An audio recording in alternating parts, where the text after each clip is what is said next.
the head coach and the team realize there's a bunch of conflict, like they're pointing the fingers at everybody. There's all this like bad blood among the team because the team is not performing well and the coaches are all pointing fingers. And the head coach finally gets his head about himself one night and he comes into the team meeting the next morning.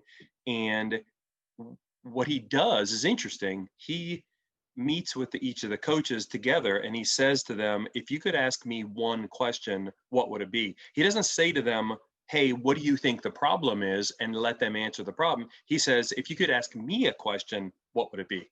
And the young coach Jason, when they get to him, says, hey coach, we're really not good at anything. And then he goes, why? And there's a pause, and in that pause you realize now they're really asking a good question.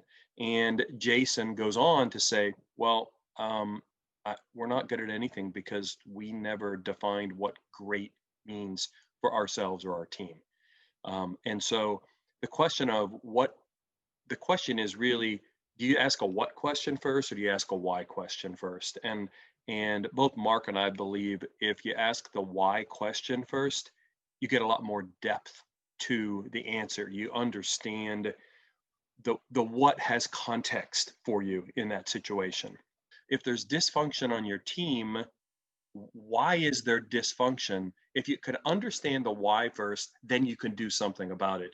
If you start just attacking the what could I do? You can do that all day long, but you might never uncover the why, and you might just shoot around the edges to the whole thing. So that's why we think understanding the why is just critical to being a lot more efficient about what you're trying to do.